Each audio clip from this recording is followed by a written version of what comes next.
There are rules in this world. Rules we were never meant to break. But tonight, we will. Welcome to Night Creepypasta Rules. Before we begin, I have to warn you. This is not just another story. It's a descent into something deeper, darker, and far more real than you'd ever expect. And if you make it to the end, there's a twist waiting, one that will leave you questioning everything. So turn off the lights, put on your headphones, and whatever you do, don't skip. If something whispers to you while watching, tell us what it said in the comments, and subscribe if you're brave enough to return. The first time I recovered a body that was smiling underwater, I made the mistake of mentioning it.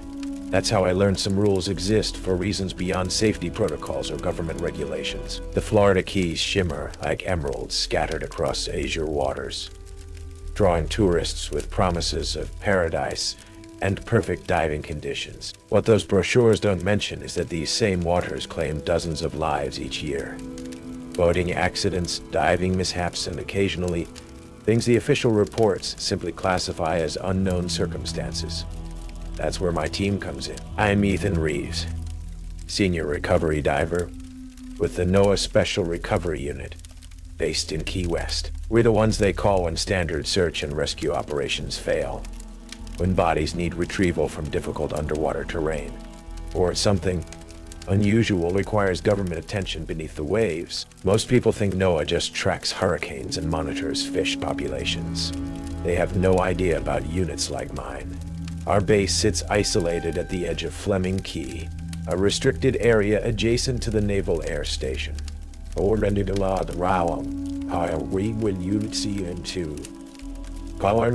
The compound itself is unremarkable.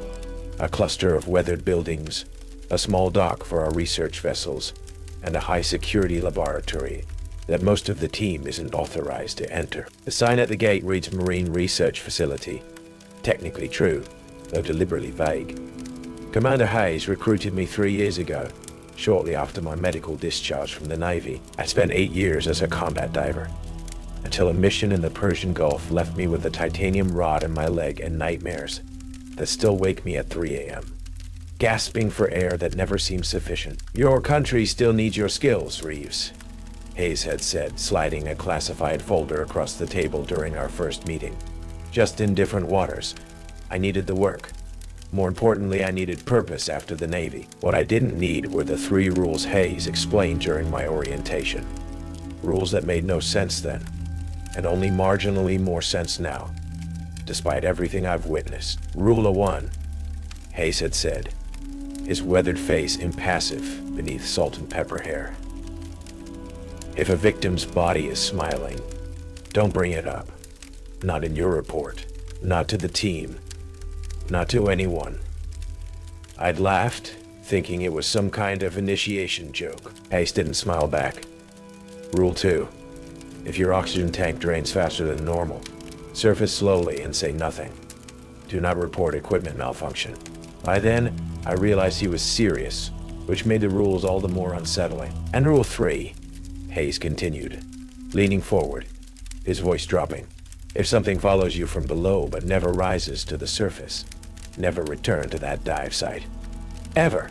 I wanted to ask questions. Any rational person would, but something in Hayes' expression told me I wouldn't get answers. Not then. These rules keep my divers alive, Reeves. Break them at your own peril.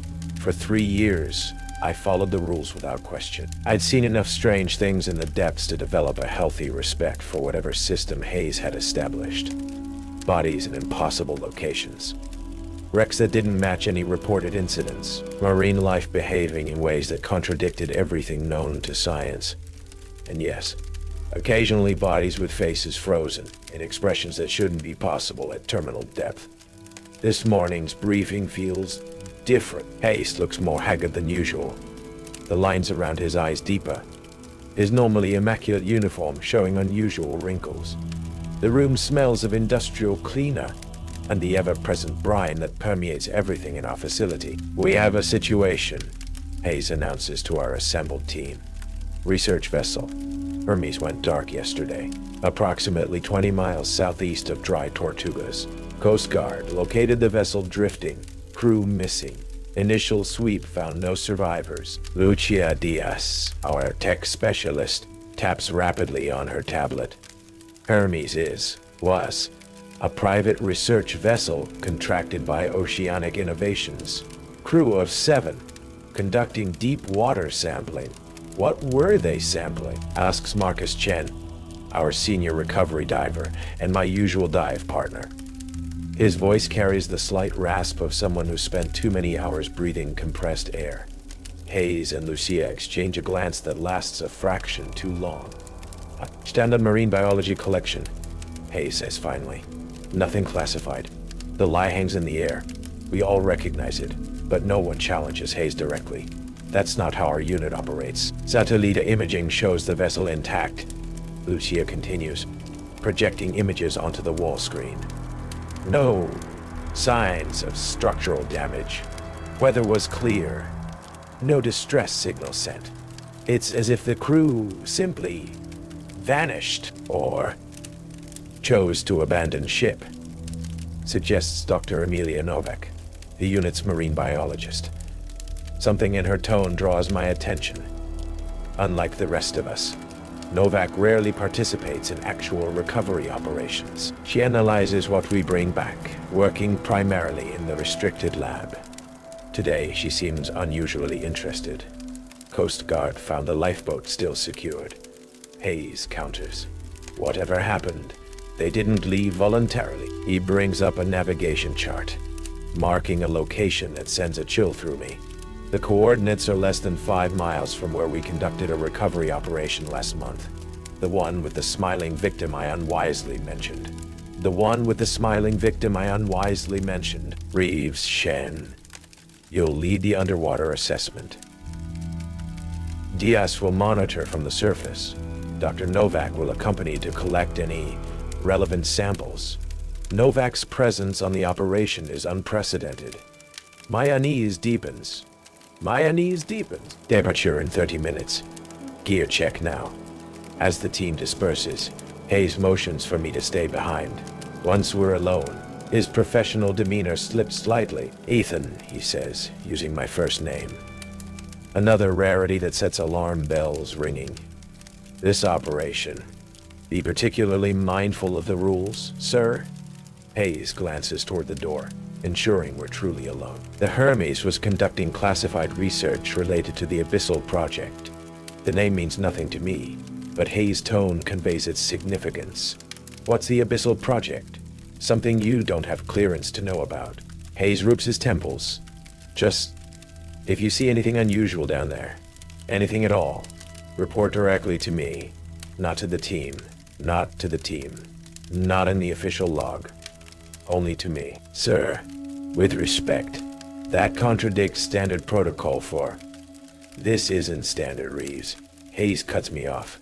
And watch Dr. Novak. Don't let her out of your sight underwater. Before I can press for more information, Hayes straightens, his commander mask firmly back in place as Marcus enters the room. Gears prepped, Ethan. We're good to go. The transition from air to water is always jarring. One moment, surrounded by sunlight and sea breeze. The next enveloped in a muffled blue world, where every movement feels deliberate, and sound travels differently. I descend steadily, equalizing pressure in my ears as the surface recedes above me.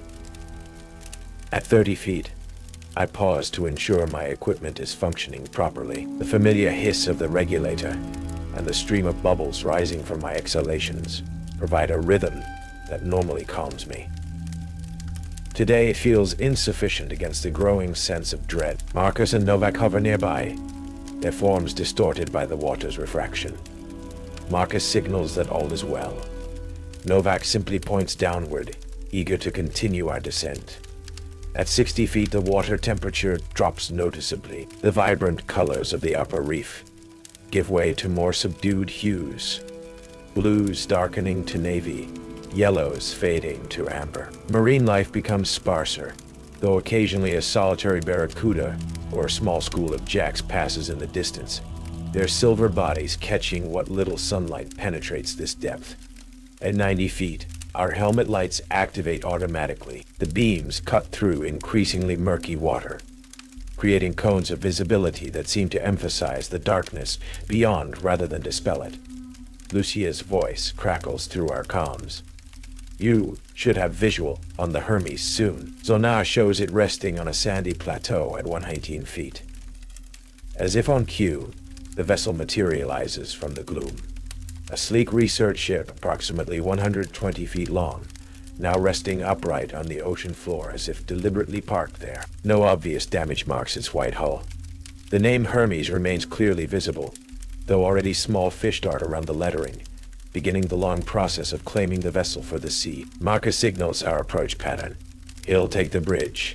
I'll check the main deck, and Novak will examine the hull exterior. Standard procedure for initial assessment. As I swim toward the main deck, something catches my eye.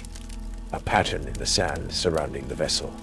Long, sinuous grooves radiate outward from the Hermes like spokes from a wheel. They're too large and too regular to be caused by normal current patterns or marine life. It looks almost as if something massive had circled the vessel repeatedly, dragging appendages through the sand. I signal to Marcus, directing my light toward the unusual formations. He acknowledges with a hand gesture, but continues toward the bridge. Novak appears not to notice, focused intently on the hull near the propellers. The main deck access door stands partially open, unusual for a vessel in distress. Standard protocol requires securing all hatches before abandonment. I signal my intent to enter and receive an acknowledgement from Lucia monitoring above. Oxygen levels stable, she reports. Visibility approximately 20 feet. Proceed with caution. The interior of the Hermes is a study in controlled chaos. Papers float weightlessly through the corridors. A coffee mug drifts past my faceplate. Still half full, its contents forming perfect spheres in the water. Personal items. A phone, a notebook, a woman's shoe, lie scattered as if dropped mid-activity.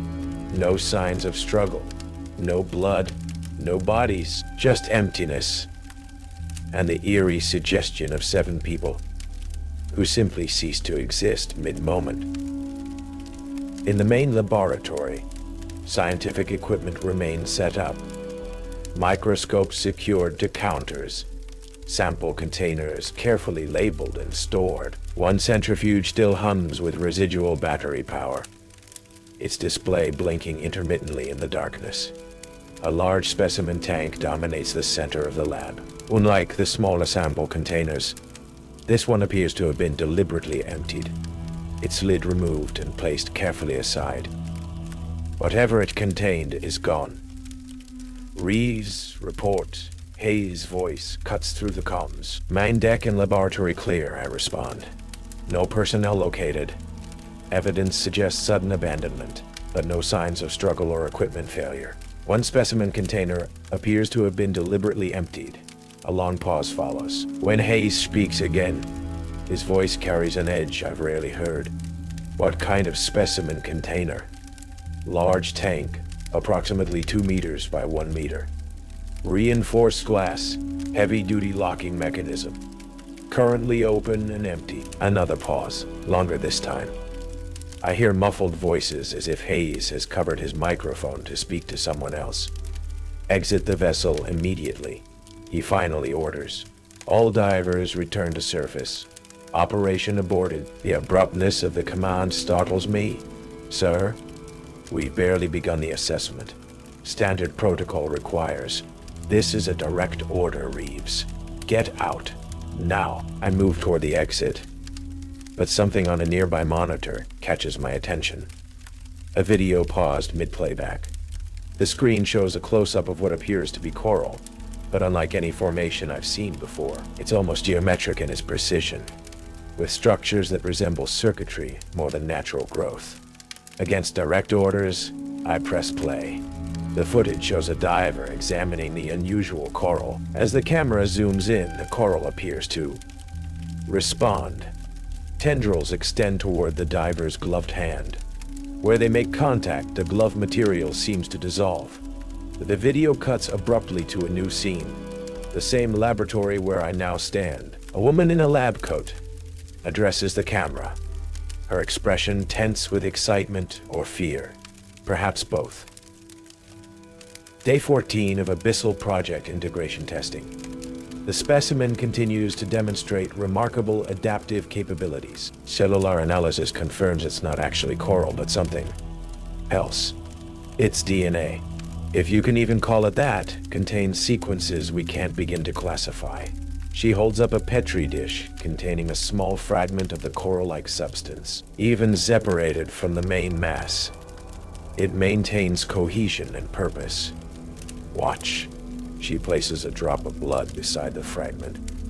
The coral immediately extends microscopic filaments toward the blood, absorbing it completely. As it does, the fragment pulses with bioluminescence. It doesn't just consume organic matter. The scientist continues. It learns from it, integrates information somehow. After exposure to marine mammal tissue, it develops structures reminiscent of cetacean sonar capabilities. After fish, it develops scale-like surfaces. The implications for biomimetic engineering are: a crash sounds off camera. The scientist turns, her expression shifting to alarm. It's supposed to be sedated. How? She rushes out of frame. Shouting ensues. The camera topples, now showing only ceiling. A scream cuts through the audio, followed by a wet, slithering sound. A scream cuts through the audio, followed by a wet, slithering sound. Then, silence. The video ends. My heart pounds against my ribs. I need to warn Marcus and Novak. As I turn to leave, my light catches something on the laboratory floor. A thin, iridescent trail that seems to shimmer with its own inner light. It leads from the empty specimen tank toward the vessel's lower levels. Marcus, I call through the comms. Status report. Static answers me. Novak? Lucia? Anyone copy? More static. Then Lucia's voice breaks through. Fragmented. Interference. Can't locate. Marcus's beacon. Novak moving toward stern section. The communication dissolves back into static. I'm effectively alone. A protocol dictates I should surface immediately when communications fail. Hayes' direct order reinforces this. But Marcus is still down here somewhere, possibly in trouble. I follow the shimmering trail toward the vessel's lower deck, each kick of my fins feeling heavier than the last. The water grows noticeably colder as I descend the internal stairwell, though we're no deeper than before. The trail leads to a closed door marked restricted access. The iridescent material has seeped under the door frame, continuing beyond. I try the handle. Locked. As I consider my options, a muffled sound reaches me through the water and the hull. A rhythmic tapping, like someone deliberately signaling. 3 quick taps. 3 slow taps. 3 quick taps. Someone's alive down there. I breach the locked door with my emergency tool, the metal yielding with a dull thud that reverberates through the water. The door swings open, revealing a secondary laboratory space unlike the research area above. This room contains medical equipment, examination tables, monitoring devices, and what appears to be a hyperbaric chamber. The iridescent trail leads directly to the chamber, which is sealed shut. The tapping comes from inside. Through the small viewing window, I see a face. Marcus, his eyes wide with panic. He gestures frantically for me to stay back, shaking his head violently. I move toward the chamber's control panel, intent on releasing him. As I do, my light illuminates the rest of the chamber's interior. Marcus isn't alone. Something clings to his back. Something that resembles the coral from the video but larger, more developed. Tendrils have wrapped around his torso and limbs, some disappearing beneath the torn material of his wetsuit. Where his skin is visible, it appears fused with the organism. The boundary between human and other horrifyingly blurred. Marcus slams his palm against the window again, mouthing words I can't hear through the thick glass. But I can read his lips clearly enough. Don't open it. Run! Before I can react, a voice speaks directly behind me. One. Before I can react, a voice speaks directly behind. I was wondering where it went. I spin around to find Dr. Novak standing in the doorway, her posture relaxed despite the emergency situation. She removes her mouthpiece, somehow able to speak normally underwater, which should be impossible. What happened to Marcus? I demand, my voice distorted through my regulator. We need to get him out. No, Novak says calmly. We really don't. As she steps fully into the light, I see that her wetsuit isn't a wetsuit at all. Black, coral-like material covers her body in a perfect simulacrum of neoprene, moving fluidly with her as if it's part of her skin. Simula Materia has replaced her oxygen tank and regulator, forming organic structures that somehow perform the same functions. What are you? I managed to ask, backing toward the wall. Evolving Novik, or whoever wears her form, replies, thanks to the Abyssal Project. Did you know your government found something in the Marianas Trench 5 years ago? Something that had been dormant for millennia until human exploration disturbed it? She gestures toward Marcus in the chamber. It seeks to understand through integration. A perfect symbiosis, though the first stages can be uncomfortable for the host. In the chamber, Marcus convulses, his body arching unnaturally. The coral-like substance spreads visibly across his face now, tendrils reaching toward his eyes. You're next, Ethan, Novak says, moving toward me with unnatural speed. The collective wants to understand what makes you different, why you can sense things others can't, why you noticed the smiling bodies when others didn't. My oxygen alarm suddenly blares, tank pressure dropping rapidly despite no equipment damage. Rule 2 echoes in my mind. If your oxygen tank drains faster than normal, surface slowly and say nothing. Too late for that now. I lunge for the door, but Novak is faster, blocking my exit. From her fingertips, the same iridescent material begins to extend toward me in searching tendrils. Don't fight it, she says soothingly. The integration is so much easier when you accept it. Ask your brother. The mention of my brother, dead for 7 years in a classified diving accident, shocks me into action. I grab a metal canister from a nearby shelf and swing it hard against Novak's head.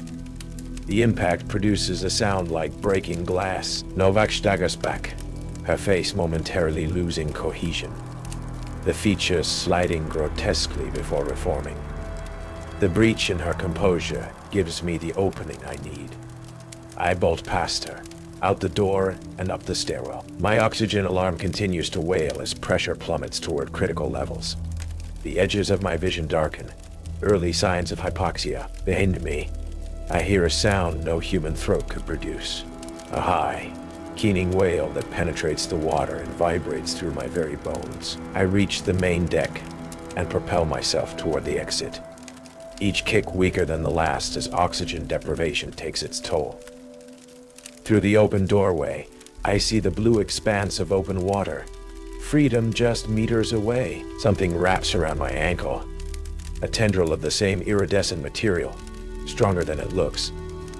I kick frantically, but it holds fast, beginning to pull me backward into the vessel's dark interior. With my free leg, I kick at the door frame, leveraging my body against the pull. The tendril stretches but doesn't break. My vision narrows further, darkness encroaching from all sides. In desperation, I reach for my dive knife and slash at the tendril. It severs with surprising ease, releasing a cloud of luminescent particles into the water. The severed end writhes like a wounded snake before retreating into the darkness. Free, but rapidly losing consciousness, I push through the doorway and kick toward the surface, remembering at the last moment, surface slowly.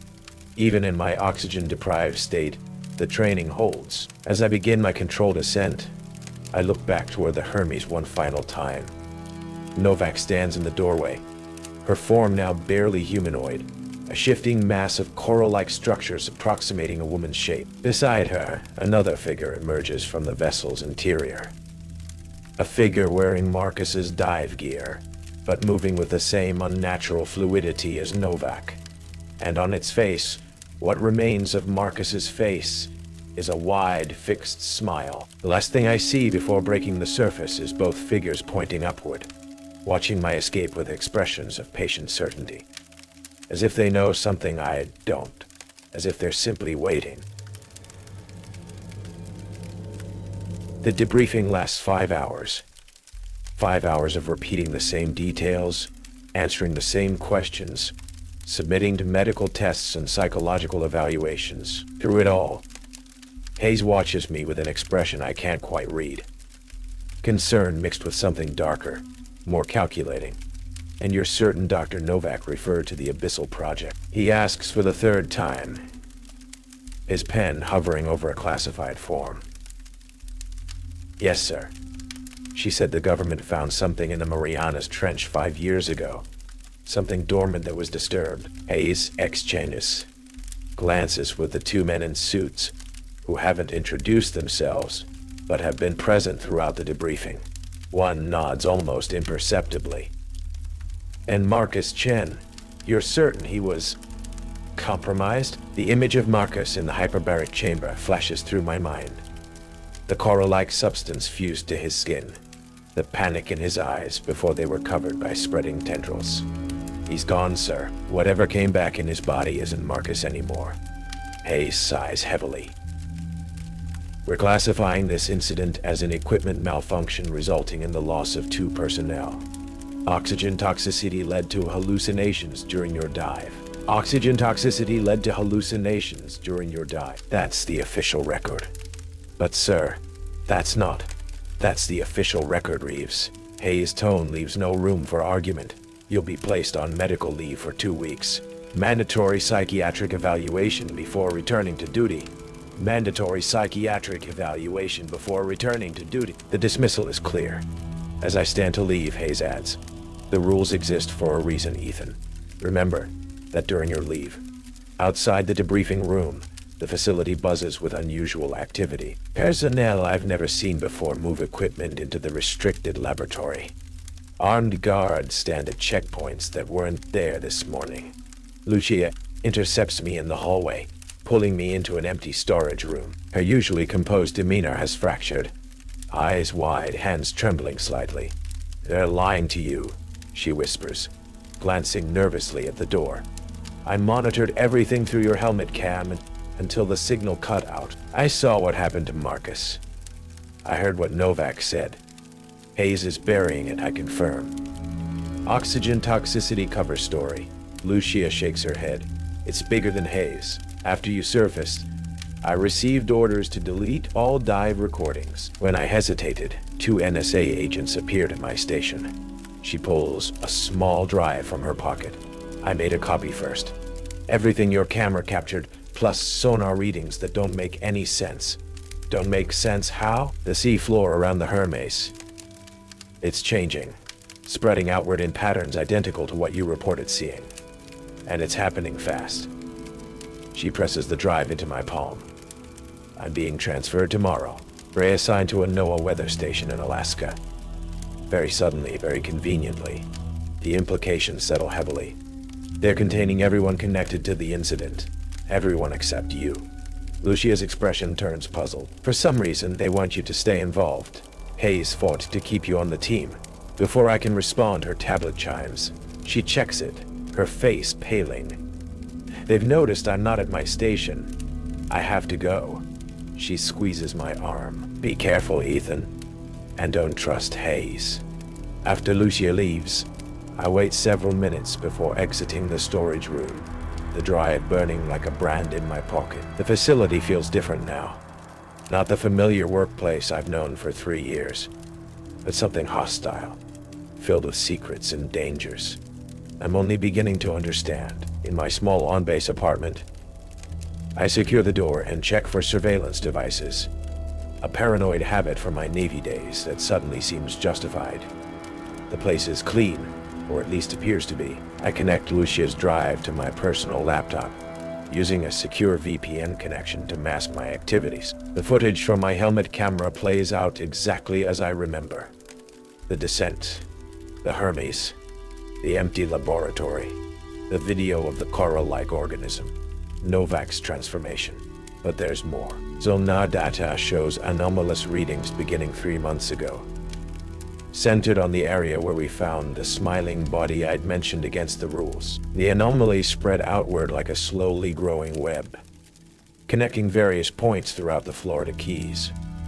Points that correspond perfectly with locations of mysterious drownings and disappearances over the past year. Most disturbing is a classified memo, accidentally included in Lucia's data dump. A brief communication between Hayes and someone identified only as project director. Subject continues to show heightened sensitivity to abyssal presence, genetic markers consistent with previous compatible candidates. Recommend accelerated integration timeline, given recent containment failures. Brother's partial resistance during 2016. Procedure suggests potential for controlled symbiosis, if properly managed. My brother. The memo is talking about my brother David, who supposedly died in a training accident in 2016. Except according to this, he didn't die.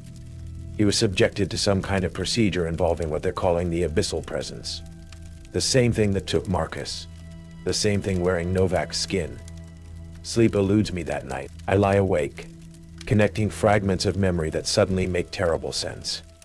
Hayes recruiting me specifically despite my medical discharge. The rules that no one explained. The classified dives to collect specimens that we were never allowed to. By morning, I've made my decision. Medical leave provides the perfect cover for my own investigation.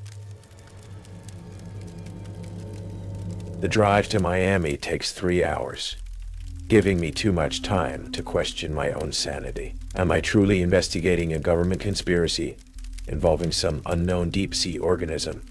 Or am I experiencing the paranoid delusions of oxygen toxicity that Hayes suggested? The memory of Novak's face shifting, reforming like liquid glass, answers that question. Dr. Thomas Hargrove's university office is cluttered with the accumulated artifacts of a scientific career.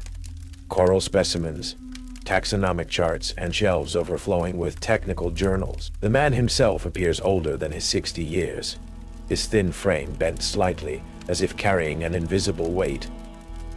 I wondered when one of you would find me, he says after I introduce myself. Which rule did you break? The question confirms I'm on the right track. All 3, technically. But mentioning the smile was the first. Hargrove nods grimly. It always starts with the smile. That's how it marks them. The ones it's processed. What is it, exactly? He gestures for me to sit, then checks that his office door is securely locked. We never agreed on a proper taxonomic classification. Some called it a colonial organism, like coral but with a centralized intelligence. Others thought it was more like a fungal network with distributed consciousness. I came to believe it's neither, and both. The Abyssal Project, I prompt. Hargrove's eyes widen slightly. You know the name. That's further than most get. He moves to a filing cabinet, unlocking the bottom drawer with a key kept around his neck. The project began after a deep-sea mining operation encountered something unusual at the bottom of the Marianas Trench. A formation initially mistaken for a unique coral reef. He extracts a folder containing photographs similar to those I saw in the video aboard the Hermes. Geometric coral-like structures with an unnatural precision to their patterns. Samples were collected for research. Standard procedure. Hargrove's voice takes on a distant quality. The first researchers noted unusual properties. Rapid growth, bioluminescence that followed no known pattern. An ability to survive in any water condition. Fascinating from a scientific perspective. When did they realize it was dangerous? When the first researcher was found smiling in his sealed laboratory, despite having drowned in air. Hargrove shudders at the memory. The organism doesn't just grow. It learns, adapts, integrates. It can absorb organic matter and repurpose it, including human tissue. Like what happened to Marcus, I murmur. And Novak. Hargrove looks genuinely surprised. Amelia Novak? She was one of the original researchers. Brilliant mind. completely dedicated to understanding the organism. His expression darkens. Perhaps too dedicated. She began to advocate for what she called controlled integration experiments. Human testing, I translate. She believed the organism could enhance human capabilities. Underwater breathing, pressure resistance, accelerated healing. The military implications were obvious. Hargrove removes his glasses, rubbing the bridge of his nose wearily. I opposed her research and was promptly reassigned. That was 4 years ago. I hesitate before asking my next question, dreading the answer. What do you know about compatibility testing? Genetic markers that make certain people more suitable for integration. Hargrove's expression shifts to alarm. Where did you hear about that? I explain about the memo mentioning my brother. Watching Hargrove's face grow increasingly troubled, the organism doesn't successfully integrate with just anyone, he explains. Most subjects reject the process violently, but certain genetic profiles show higher compatibility. Specific neurological patterns, immune system characteristics, even blood types. He studies me intently. If your brother was compatible, chances are high you would be too. Is my brother still alive? Hargrove's silence answers before his words do. Not in any way you'd recognize, I'm afraid. The revelation hits me like a physical blow. All these years believing Dai had died a hero's death, when in reality he'd been turned into... what? A test subject? A hybrid creature like what Novak had become? There's something else you should know, Hargrove says, his voice dropping to barely above a whisper. The organism isn't just growing. It's communicating, building a network. Every person it integrates becomes part of that network. Every person it. And Hayes is at the center of it all. Hayes. But he's the one who created the rules to protect us. Rules to protect the organism, not you. Hargrove's eyes hold mine. The rules ensure the organism's activities remain undetected, unexplained. Hayes was the first successful integration. The prototype. 5 years ago, during the initial Moriana's expedition, my world tilts sideways. Hayes, the man I've trusted, followed, respected for 3 years, is one of them. Has been all along. Why tell me this? I ask, struggling to process the implications. Why risk your safety? Because the organism is spreading faster than anyone anticipated. What started as a controlled research project has become something else entirely. Hargrove hands me a small device that resembles a handheld sonar. This is calibrated to detect the unique energy signature the organism emits. If you're going back, you'll need it. Who said I'm going back? Hargrove's smile is sad. Because they have your brother. And because you've already been exposed. The organism releases microscopic spores when disturbed. You breathe them in during your encounter. You're already changing, just more slowly than the direct integrations. I think about the persistent headaches I've had since returning from the Hermes. The strange dreams of deep water and voices calling from below. The way colors sometimes shift in my peripheral vision.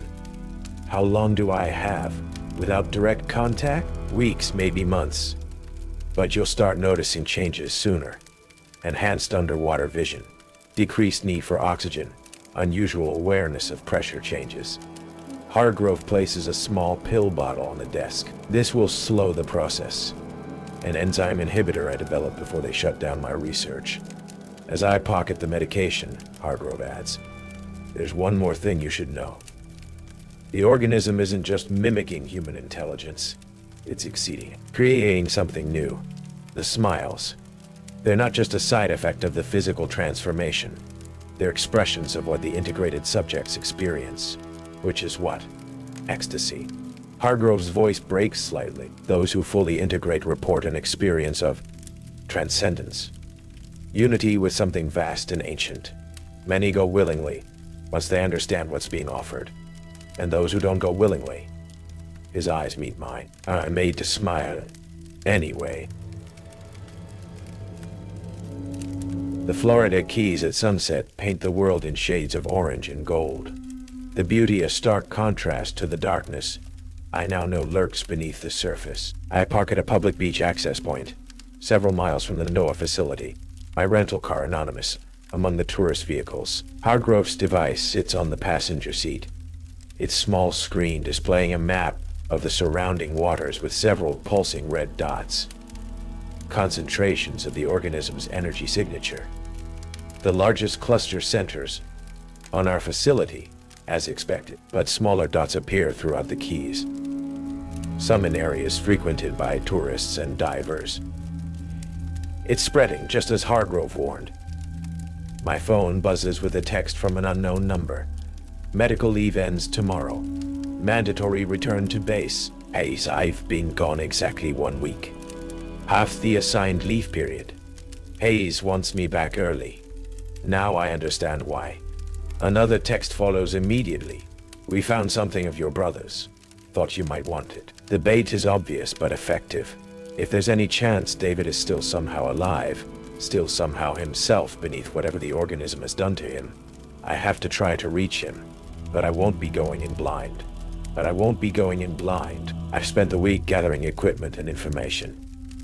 Hargrove's enzyme inhibitors keep the headaches at bay, though the dreams have intensified. Visions of vast underwater structures, geometric patterns that seem to hold meaning just beyond my comprehension, and always voices calling from the deep. The organism's spores are working through my system, changing me cell by cell. I can feel it most strongly in water. Enhanced vision, increased lung capacity, a strange resonance with pressure changes that lets me sense depth with unnatural precision. I'm becoming something other than fully human, but I'm still me enough to fight back. Night falls as I prepare my gear on the deserted beach. Standard dive equipment with a few modifications. A specialized rebreather that leaves no bubble trail.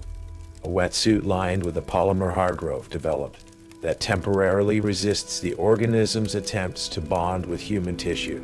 And most importantly, a waterproof case containing a compound that might be our only weapon against the spreading infection.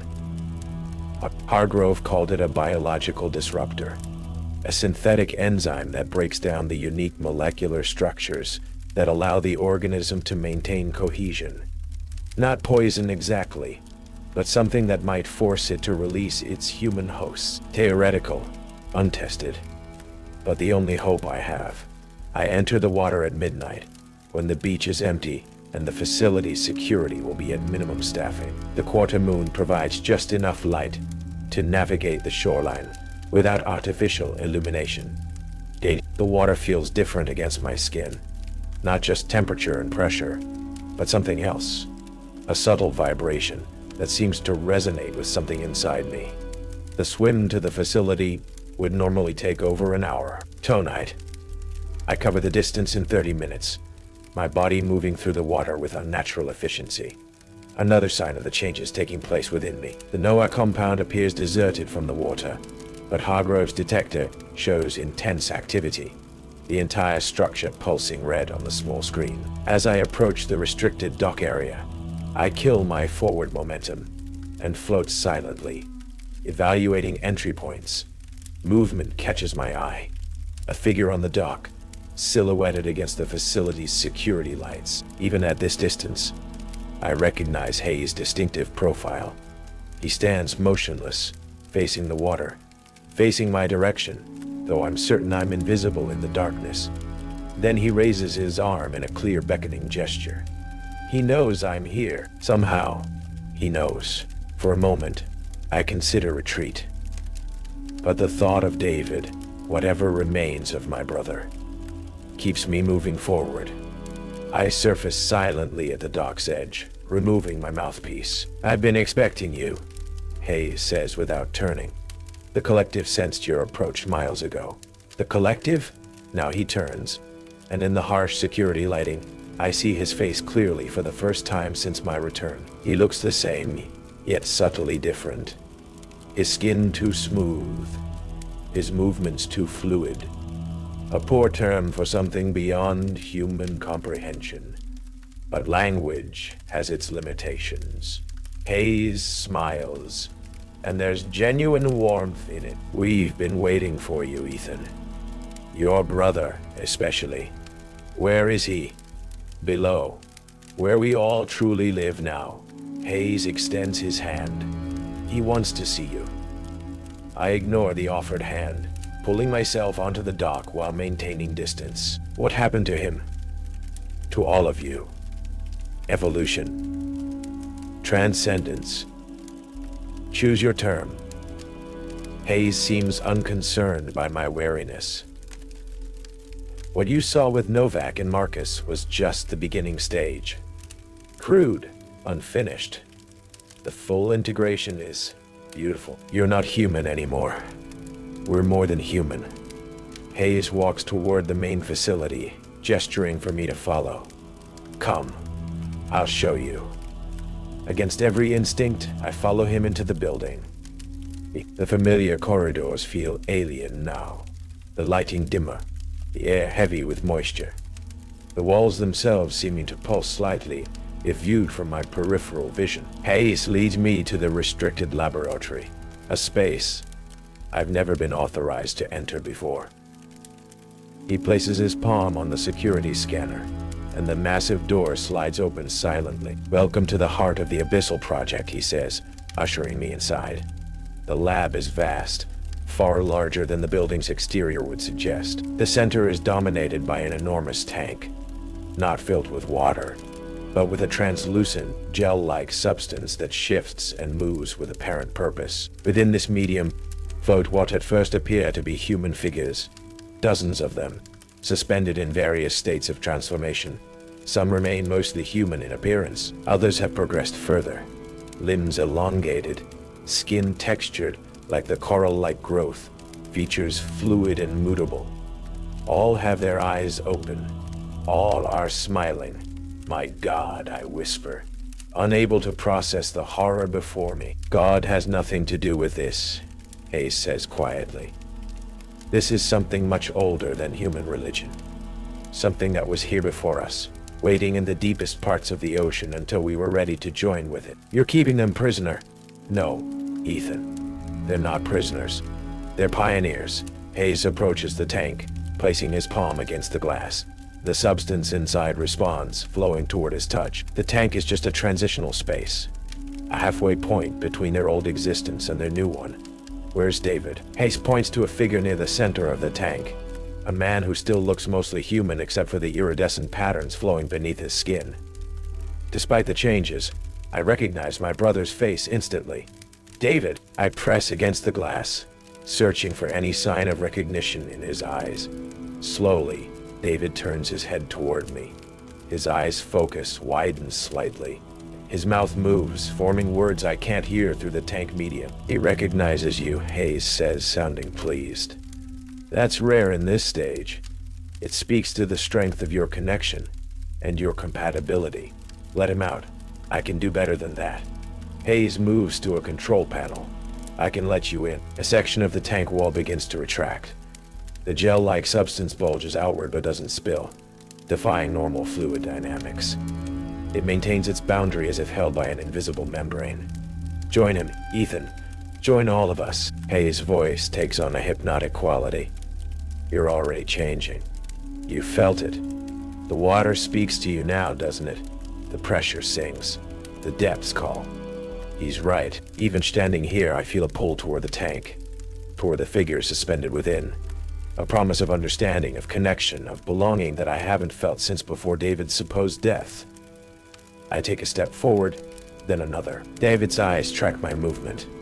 His expression shifts from the fixed smile to something more complex, a mixture of longing and what looks disturbingly like warning. My hand drifts to the pocket containing Hargrove's disruptor compound. The small injector feels insignificant against the scale of what I'm witnessing. What happens if I say no? I ask, still moving slowly toward the tank. Hayes sighs. No one says no once they truly understand what's being offered. But those who resist join anyway. The process is just less pleasant. Like Marcus. Marcus fought unnecessarily. His integration could have been beautiful. Hayes watches me carefully. Yours can be. You're already more receptive than most. The changes have progressed remarkably fast for indirect exposure. I'm at the tank's edge now. The gel-like substance pulses gently, invitingly. David has moved closer to the opening, his hand extended toward me, mirroring my own outstretched fingers. Our hands are inches apart when I notice something. A pattern of scars on David's wrist, spelling out words that become visible as the iridescent flow beneath his skin momentarily ebbs. Still me. Destroy it. In that moment, I understand. Whatever this organism is, whatever it offers, some part of David remains. Trapped. Fighting. Desperate to communicate a warning. I lock eyes with my brother one last time, hoping he can see my apology, my determination, my love. Then I plunge my hand into my pocket, grip the injector, and drive it deep into the tank's center mass. The reaction is immediate and catastrophic. The gel-like substance convulses, its luminescence flaring blindingly bright, before darkening to a sickly gray. A high-pitched keening fills the air. Not sound exactly, but something that vibrates through bone and tissue, bypassing the ears entirely. Hayes screams, his body contorting as the same gray discoloration spreads across his skin. Throughout the tank, the suspended figures thrash in synchronized agony. The tank's substance begins to dissolve, losing cohesion, releasing its human occupants who collapse to the laboratory floor. Some gasp for air, others lie motionless. David falls forward, and I catch him before he hits the ground. "Ethan," he whispers, his voice raspy from disuse. "You came. I'm getting you out of here, I promise." Supporting his weight as the facility's alarm systems activate, bathing everything in pulsing red light. Hayes has collapsed against a console, his skin now mottled with patches of gray, dead coral. "What have you done?" he gasps, his voice distorting between human speech and something else. A wet, clicking sound. "You've killed us all." I freed them, I counter, helping David toward the exit. Hayes laughs, the sound bubbling through fluid-filled lungs. "You think this is over?" The organism isn't just here. It's everywhere now. Growing, spreading, waiting. His body convulses again more violently. "And you're already part of it. You'll always be part of it." The facility shudders around us, pipes bursting, equipment shorting out. Whatever symbiotic relationship the organism had with the building systems is breaking down catastrophically. I have carried David through corridors rapidly flooding with both water and the gray, dissolving remains of the organism. Other figures stumble alongside us. Former researchers, divers, and staff I recognize, all in various states of transformation, all now freed from the collective control but suffering the consequences of partial integration. We reach the dock as the first explosion rocks the main laboratory. The night sky illuminates with orange flame as secondary detonations follow. Whatever Hargrove's compound did to the organism, it's created a chain reaction throughout the facility. I helped David, and as many others as possible, onto an emergency response boat. Some are too far gone. Their bodies too dependent on the organism to survive its dissolution. They collapse on the dock, their forms reverting to entirely human as they die, the smiles finally fading from their faces. As we pull away from the disintegrating facility, David grips my arm with surprising strength. "It's not dead," he whispers urgently. "Just wounded, retreating. It's been here before, gone dormant before, for centuries. We'll find it, finish it." David shakes his head weakly. "Not possible. Too vast now." His eyes still faintly luminescent. "Meet mine. The rules, Ethan. The rules were the only thing keeping it contained. Now there's nothing holding it back." The implications sink in as we speed away from the burning facility. The rules weren't just for our protection. They were a fragile system of containment, a way to manage an infection already too widespread to cure. And I've just shattered that system entirely. 3 months later, I stand on the bow of a small research vessel, watching the sonar screen as we drift above the coordinates where the Hermes still rests on the ocean floor. The screen shows nothing unusual, just the vessel's outline against the sandy bottom.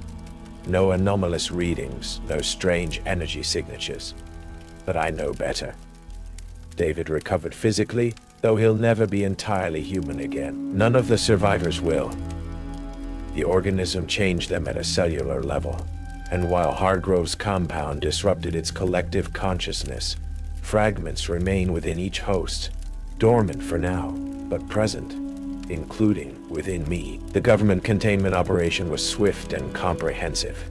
The NOAA facility's destruction was attributed to a gas line explosion. The survivors were quarantined, studied, and eventually released under strict monitoring protocols. Most were relocated to isolated locations, a precaution against whatever remains of the organism attempting to reestablish its network. I was the exception. They needed someone who understood both the organism and the waters where it had spread, someone to monitor, to watch, to warn if signs of resurgence appeared, someone who could follow the new rules. Yes, there are new rules now, rules that I enforce as head of the newly formed Abyssal Containment Division, operating under deep cover within NOAA's structure. If a body is found smiling, contain it immediately in specialized polymer casings and transport to secure facilities for incineration. If your oxygen consumption changes underwater, surface immediately and submit to full biometric scanning for early signs of integration. If something follows from the deep, document its location, establish a quarantine zone, and notify command through secure channels only. Simple rules, containment rules, rules that won't stop what's coming, but might slow it down. Because David was right. The organism isn't gone.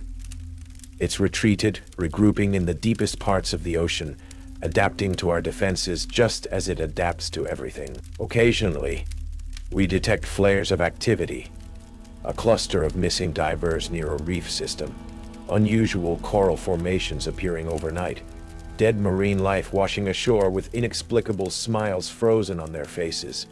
Each time we respond. Each time, we're a little too late. I check my watch. Time for the daily dose of Hargrove's improved inhibitor compound. The medication keeps the organism's spores dormant in my system, preventing the changes from progressing further. Most days it works. Some nights, though, the dreams return. Visions of vast underwater cities, of human forms moving through lightless depths without equipment, of a collective consciousness expanding across ocean floors worldwide. Those mornings, I wake up smiling, ready to dive. My new partner, Rodriguez, emerges from the cabin, already suited up. He's young, inexperienced, unaware of what really happened 3 months ago. All he knows are the rules. Almost. I finish preparing my equipment, including the specialized sensors that can detect trace amounts of the organism's unique biological signature. Remember, I know. Rodriguez interrupts with the confidence of youth. If a victim's body is smiling, don't bring it up. If my oxygen drains faster than normal, surface slowly and say nothing. If something follows from below but never rises, never return to that site. He grins. Basic training, man. I've got it. I don't return his smile. He doesn't understand, can't understand, that these aren't just protocols. They're the thin line between humanity's continued existence and something else entirely. We descend to the Hermes, the water clear and calm today. We descend to the Hermes, the water clear and calm today. No unusual patterns in the sand. No iridescent trails. No signs of the horror that unfolded here. Just a sunken vessel slowly being reclaimed by conventional marine life. Rodriguez signals that all appears normal, his movements relaxed and confident. Too confident. As we complete our survey and prepare to ascend, I notice something. A slight distortion in the water column above us. Barely perceptible even with my enhanced vision. Like heat waves rising from hot asphalt, but underwater. Impossible, yet there. Rodriguez hasn't noticed. He begins his ascent, unaware of what waits above. I grab his ankle, pulling him back down. When he turns to me in confusion, I point upward, then make our emergency signal for contamination. His eyes widen behind his mask. He's finally taking this seriously. We alter our ascent path, surfacing 100 yards from where we planned. As we break the water surface, I scan the area where the distortion appeared. The ocean looks normal there. Blue, serene, empty. But for just a moment, just at the corner of my vision, I see it. A patch of water that doesn't move quite right. A section of waves that follow a different rhythm than those around them. A perfect circle of unusual stillness, as if something massive lurks just beneath the surface, watching, waiting. Then it's gone. The water returning to uniform patterns, leaving me questioning whether I saw anything at all. What was it? Rodriguez asks, as we climb aboard our vessel. I didn't see anything on the sensors. I consider telling him the truth, that the organism is evolving beyond our ability to detect it, that it's learning to mask its presence, that the rules we follow are becoming increasingly inadequate against an intelligence that adapts to every defense. Instead, I say, just following protocol. Better safe than sorry. That night, alone in my quarters, I review the footage from our dive cameras. There's nothing unusual visible on Rodriguez's recording. On mine, the distortion appears clearly.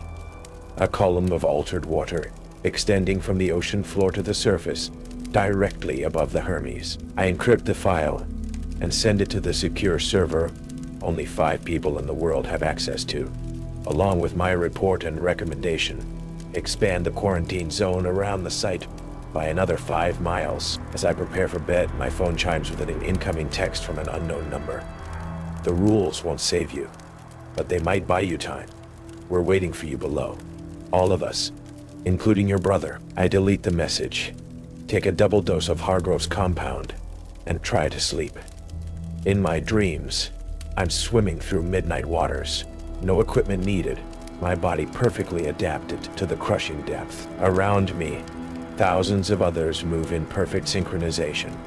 A school of human-shaped beings flowing through the abyss. Far below, something vast stirs. Something ancient and patient that has watched humanity evolve from simple organisms. Something that has waited millions of years for us to reach a stage where true symbiosis becomes possible. It has no name in any human language. It has no concept of good or evil as we understand them. It simply is a collective intelligence that spans oceans, that learns, adapts, and ultimately absorbs. And it's smiling. No even. I wake at 3:33 a.m., gasping for air, my sheets soaked with sweat. For a moment, I'm disoriented, uncertain whether I'm in my bed or still deep underwater. The line between dream and reality has grown dangerously thin. I stumble to the bathroom, splash cold water on my face, and look in the mirror. My reflection stares back, familiar yet increasingly foreign. In the dim light, I can almost see it, a faint iridescence beneath my skin, flowing like currents in a hidden sea. The changes are progressing despite the inhibitors. I lean closer to the mirror, examining my eyes, my skin, searching for signs of the inevitable transformation. And despite everything, despite the horror I've witnessed, despite the knowledge of what awaits humanity if the organism continues to spread, I find myself smiling. You stayed until the end. That means you heard it too, didn't you? Not all rules are made to protect us. Some were written to lure us in. If your heart's still beating, leave a comment. What would you have done? We read them all. And don't forget to subscribe to Night Creepypasta Rules.